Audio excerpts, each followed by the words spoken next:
In today's tutorial, I will share with you guys on how to go about the drafting and cutting of this stylish Bustier blouse with asymmetric curves and neckline. So I'm just analyzing the style. You can see how the neckline is, and you can also see how the hemline is.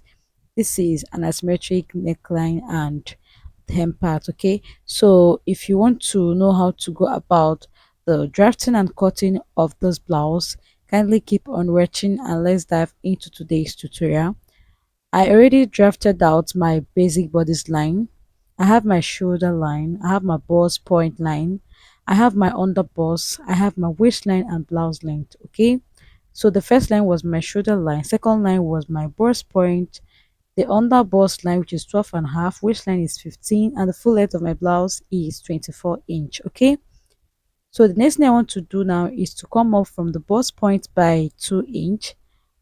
After making my point, I will use stretch ruler to connect a straight line, and I'll label it as chest line.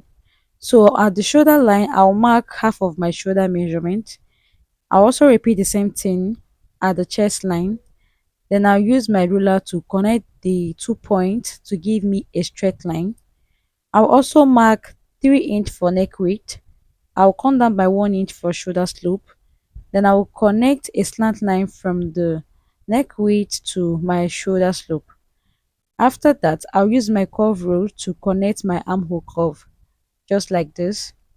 So now that I'm done with this, I will use my pencil to mark half of my nipple to nipple, which is 3.5. My nipple to nipple is 7 inch, half of it is 3.5. I'll mark this at the chest line, then also mark at the bust line. I'll connect from the waistline to the bust line and also extend from the chest line to the waistline. Connect a straight line like so. Then after that, at the side going towards the folded part, I will go in by ½ inch. Then I'll connect from the under bust to the blouse length. And on the other side, I'll go out by 1.5 inch. So if you're busty, you can mark 1 inch on the side going towards the center front, then 2 inch on the side going towards the shaping side. Do you get what I mean? After connecting a straight line, I'll use my curve rule to connect the cup shape. Okay, from the bust point, you connect to your under bust on both sides, just like this. Then after that, I will tighten the over bust area by ½ inch on the other side and 1.5 inch on the other side. You can mark 1 inch on the side going towards the center front, then maybe 1.5 inch or even 2 inch on the other side just to tighten your over bust. All right, you can also do 1 inch if you are not too busty. Then I'll use my curve rule to connect, and after that I'll use my marker to outline so it's very visible for everyone to see. So at the chest line, I'll mark quarter of my bust measurement, then I also replace the dot I have there, which is 2 inch, and also 1.5 inch for my seam allowance.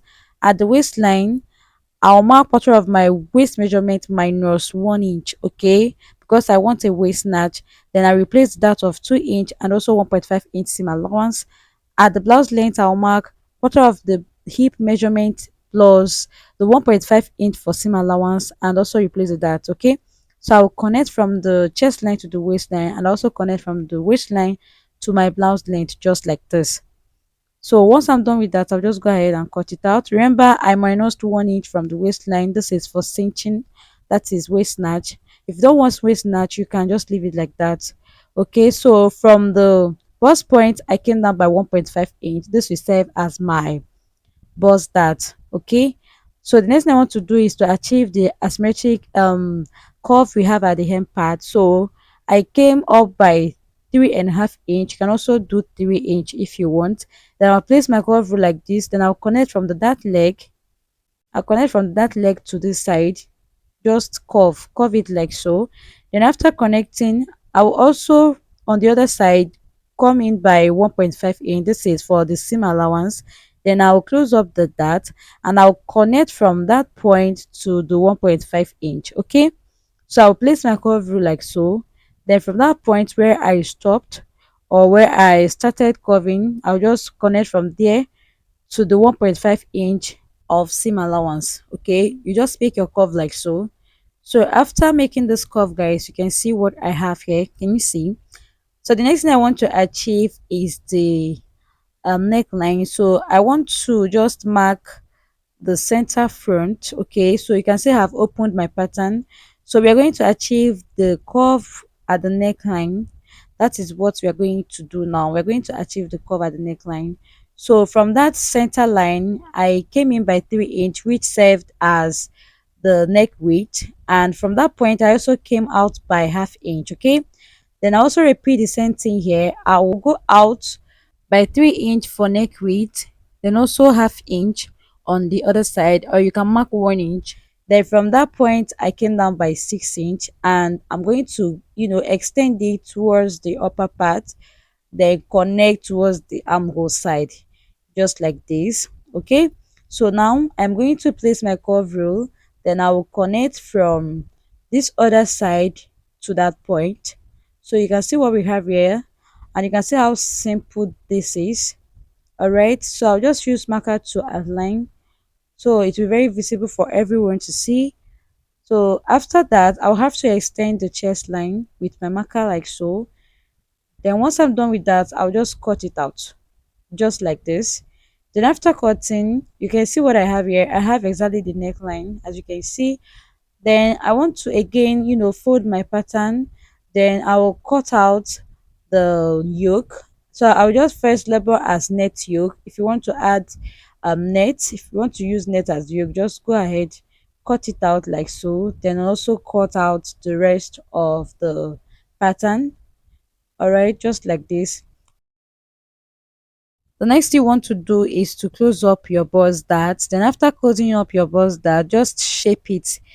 Okay, you will notice some little excess of half inch or quarter of an inch. Just go ahead and shape out and label as well. Okay, so this is center front and side front. So you can see how the yoke looks like after opening it up. After opening, you can see how it looks like. So this is what we have here for the center front and for the front pattern. The next thing you want to do now is to cut the back pattern. The back pattern is actually very simple. For the back pattern, I have already drafted the basic lines for it. From the shoulder, I have my chest line, and I have my waistline and the full length of the blouse, which is 24 inch. The next thing I did again was to mark half of my nipple to nipple, which is 3.5. I mark this at the chest line, the waistline, and blouse length. So I'll just connect a straight line using the 3.5 inch I marked. Okay, so after connecting a straight line like so, I will have to include my quarter of bust measurement plus seam allowance of 1.5 inch. Then at the waistline, I marked quarter of my waist measurement minus the 1 inch for waist cinching, and also replace the 1.5 inch, and also add, sorry, the 1.5 inch for seam allowance. And at the blouse length, I marked quarter of my hip measurement plus 1.5 inch seam allowance. Then I went ahead to connect, and after that I'll just cut it out. Okay, so after cutting out, guys, you can see what I have here. So now what I did was to place the front pattern exactly at the waistline. So I want to make curve. So what I did was to go up from that side by 1 inch, then I had to connect to the that leg, and I cut it out. Okay, so after cutting, guys, next you want to do now is to place your front yoke. Place your front yoke like so, then note the neck width. Okay, after that, extend your straight line towards that point, just like this.